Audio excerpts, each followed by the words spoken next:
Echo playing it into against a Yuzhong is going to be tough for them. So if Echo just want to go hyper-aggressive, put this Angela in the mid, if not the Valentina. Oh, wait, no, it is the Valentina. There it is. That was right already. Oh, wow. Oh, wow. Going against the grain. Whoa. Echo, one of the few teams that might actually make Rome Angela work. Yeah. I would say this season it's mostly been in mid lane, right? The mid is where it works, yeah, because again, your Rome needs to do a certain thing that Angela just can't in the current metagame. Yeah, up against an Arlott and a Baksha. Well, it's still doable, but then that puts up a lot of pressure onto Carl Teasy's shoulders to be able to hold the front line well. So Blacklist International, great balanced lineup. This Edith actually might be very punishing for Echo to deal with. Okay. And for the agents there, I just have to say that this is looking good for Blacklist Draft going into game number 2. Definitely. They just need to be careful with how well they play the map, because up against an Angela and a Claude, I think that's why Echo went for the Claude. They saw that we might be going into this sort of having difficulty in the early to mid. Let's have a Claude just in case we need to split up the map and open it. Which is odd because it seems like halfway through the draft, they solved the problem that they walked themselves into. Yeah, I'm surprised by the lineup rating there. I'm not sure if that was 100% where it had to be, but I like Blacklist lineup here for this game, right? And not to mention they're very good up front. The backside can be covered. They have good disengage. And then you got to factor in, too, the EG, the Eternal Guard part of this fight as well. This lineup on Blacklist looks like the kind of lineup you play when you just need one point. Yeah. When you need one point, they can play That's what we're at right now. So all over the world. That's your energy. Your team needs it. As for well, sometimes they do like this. It's just the way they are. They do be doing. Oh, interesting adjustment by JP. It's a focusing mark on that Angela. We saw it right before the split cam. So that's a good little adjustment by Echo.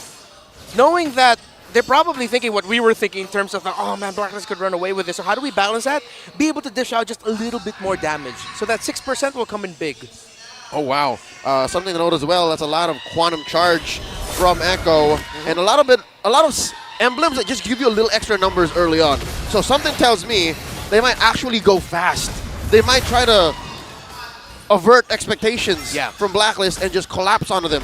Reminds me of a situation we found ourselves in earlier when we played ranked games. Yep, we got collapsed on a little bit, you know? We got collapsed and clapped. Could be. Could be. That was a tough one, and with this, I think Echo is kind of find themselves in the same situation where if it gets to the long game, they're really going to struggle here. So we'll see how they kind of play around that. They do have a couple outs in terms of all the CC being thrown at them with the Purifies, of course. Yeah, which I think builds on the theory I'm working on right now, because it's not a defensive Purify, it's aggressive. Yeah. They really just want to lean in. Hold on in the mid lane. Oh, JP has the heals. Stays alive with those waves, but of course they got the flicker out of him. Yeah. And of How'd course, you use his as well? Well, folks, if you are wondering, hey, the lineup rating looks really good for Echo. What are they talking about? This Angela roll might be difficult. It's situations like that. That even before the turtle, the Angela roll might be low. Might not be able to get the vision you want to get in the key areas because you're going up against a Vexana and Edith together with a lot of crowd control that can pin you down and burst you down. Luckily, he has a wave coming his way. JP might hit level 4 just in time. Turtle already up. Oh, pressure there on the bottom side too. Dragon Form already going to be used here, trying to keep them out of the range. There goes the EG. Wow. Carl Teasy able to get the turtle though, and it's Haji the first one to fall. And now they go for more. Final Slash going to be utilized as well. JP a part of the fight, trying to keep them alive. He's stuck. Setsui will get taken down. And Edward was hunting for Sanford but couldn't find him. This early on, heads rolling, 3 for 2. Across the map, there was violence. Yeah, Benny Cutie was able to solo kill Oheb into the gold lane. So now that's going to be one gold card. Let's see if that gold card will go down. We're looking at that little blue dot disappear, and it did. So one gold card taken away there from Oheb. And I want to commend Sanford in that last engagement. That was an ecosystem approach to a team fight. It was Carl Teasy who got the bite down onto a member of Blacklist, but Sanford was the one who kept Sensui from being able to retribution by utilizing the Petrify knockup combo as a Yuzhong. Yeah, 40 was the catalyst. Now Oheb trying to make the most of a situation down bottom. Good chunk of the shield's taken away. So little lead there. Just very minor, though, for Benny Cutie in the gold lane. In terms of the items, well, they might be getting their first items close enough. Corrosion Scythe and the Feather of Heaven not too different in terms of the gold difference. Just 200, 300 gold separating them, if I'm not mistaken. And Echo, if they want to win this in the early games, they'll have to win it through the turtles and those little victories that they can get. But you're seeing here Sanford Shizong having a difficult time dueling against Edward's Arlott. Okay, the onward comes through into the Eternal Guard. They get the Heart Guard as well, but Benny Cutie going to drive them back a little bit further. Meanwhile, Carl Teasy will fall. Sanji picks up the kill as well, the 1-for-1 trade. Haji and Carl Teasy. So it's a back and forth still. Amazing target acquisition here by Blacklist. Yes. They put Oheb where he needed to be, and that's a trade you're going to take any day, man. A roamer for a gold lane, or jungler? Yep. Yes, please. Yep. Effort. Ooh. Okay. Got that tracking enhanced basic attack. But yeah. For majority of the time, I think we're going to be seeing this Arlott get out of lane a little bit more or quicker. But of course, you have the Black Dragon form as a Yuzong. But in terms of lane dueling, difficult, as you can see, for this YZ. Edward almost solo killing Sanford too. So at some point, Echo might need to readjust. Turtle up. See if they can grab it. Echo bleeding in. Haji jumped in again. Over the goes. Sensui's going to get the turtle now. The fight breaking out once again. Carl Teasy going to fall. Sanford jumps in though. Finds a massive stun and has the Heart Guard as well. Forcing UA back. But Sanford goes down. Blacklist wants to fight back. But it's a trade, the 2-for-2 again. Man, I'm not even playing, and I already feel Sensui's Baksha. That Heart Guard doesn't really make much of a difference. Carl Teasy's passive healing not going to work with the Baksha's marks. And that's what's allowing Blacklist to call the shots this time around. Approaching the 1,000 gold lead. Nice little bob and weave there. Staying alive for Sanji. Has not gone down yet. Both retries going to be used. Benny Cutie joining the fight as well. Edward now in a little bit of rough position as Sensui falls now. Edward trying to jump in. Going for JP. And he gets him before he goes down as well. Wow, great tracking there with the vengeance by Edward, being able to get JP down.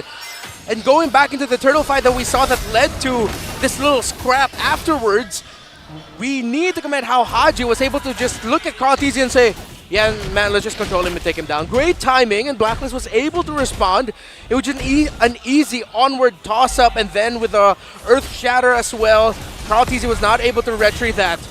Blacklist, though, still in this. Echo 2, still a very close game. Both teams playing really well around the objectives with the items up already. Necklace of Durans available for this Vexana. So they both have the anti-healing that both team needs. They're a turtle apiece, so this last one spawning in about 20 seconds could make the difference. Their ramp up from the early to the mid. Edward given all the space to push in, making Sanford's life not that much easier. And there you go, the first turret falls. Yeah, it's the Scythe and DHS already built up for Benny Cutie's Claude. While the Nathan just built up the Starlium Scythe. They're going to drive around the front. Sensui, they're going to find Sanji. Finally, will take him down. First death of the game for Sanji. And this could just be for Blacklist International to take the turtle here. Unless Carl Teasy and Benny Cutie and the rest of the team want to do something about it. Somehow, some way, this could be tough. Sensui with a flank. Has the Heart Guard on top of him, goes in, looking for that turtle. Oheb's going to be able to secure it with the Blazing Duet on top of Oheb. Does not go down. Carl Teasy's the one to fall. They lose their jungler. Blacklist International wins that fight. That was a tough engage. Echo were a man down and they still decided to go in. And there wasn't enough on Benny or Sanford to punish Blacklist from leaning hard into that turtle. Blacklist winning all of that. Oheb was stone cold. He had the Angela and the Claude on him. But he said, you know what? I think two of my skills, one superposition, will be able to send them back, hurt them. At the moment Benny Cutie felt the damage of that Nathan, even though he had the Angela on him, he was like, nah, I gotta back out here, even though it looked like they were gonna take Oheb down. Oheb surviving that was key for Blacklist. Abort. Something tells me Echo may have missed their snowball point.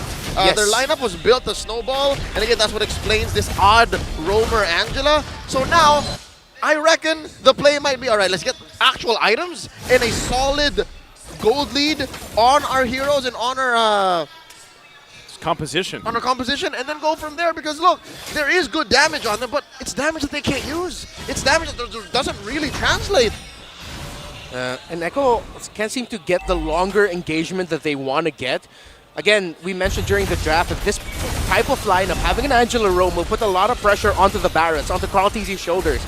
And he's taken the brunt of it. 1, 4, and 7. He has the most deaths right now on Echo, because as the main frontliner, every time Haji and US see him, they're just like, all right, let's just go after this Barrett. And of course, again, with Angela Rome, the situations that's just leading up to that, with Sanji in the mid lane just getting picked off by that Baksha and 2 other members of Blacklist International, one of them being the Edith, that's going to happen more frequently if Echo don't watch their positioning in certain portions of the game. Yep. So again, they're playing the long lane here, setting up for the first Lord of the game. Blacklist also moving up towards that spot, lower quarter. 2,000 gold ahead. That's a solid 2,000 gold, by the way, folks. That's 2,000 you can feel. And with that, I guess this is where it really comes down to see how much that power spike, that missed power spike, or that snowball power spike for Echo, has it fallen off at this point, or can they continue to farm up and get to a point where they're very threatening in the team fight, because now it comes down to these Lord dances. Oh, look at this positioning here by Sanford.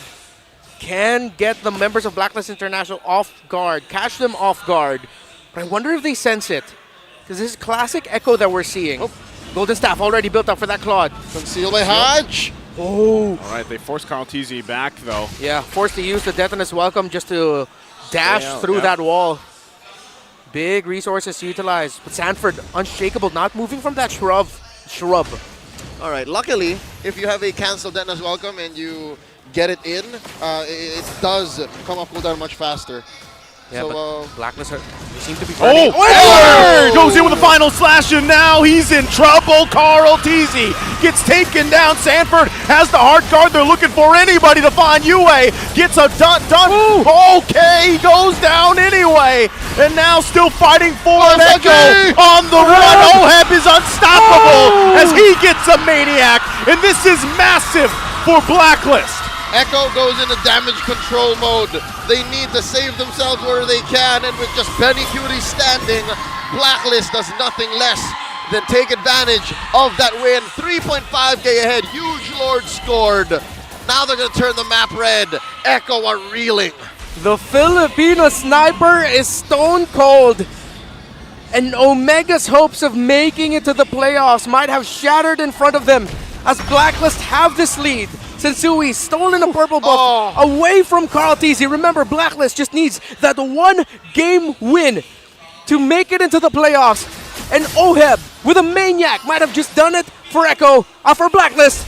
But Echo is still holding on. Ladies and gentlemen, there but stands 2 turrets and a base from Blacklist and the playoffs. Oh! Final slash gonna be used again. Carl TZ getting taken down in an instant from Oheb, and now marching down the mid lane, they see victory in their sights. They see the playoffs there, but look at the damage. It's not going to be enough. They lost their jungler. They get the shields and the mid turret down. They still have the Lord marching down the top side. Wow, they just strong-armed that turret.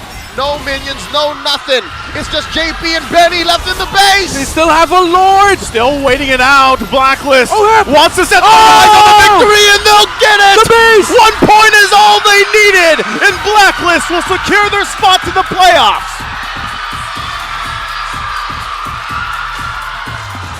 The agents force game 3 and have made themselves welcome to the Season 13 playoffs. Blacklist are moving forward.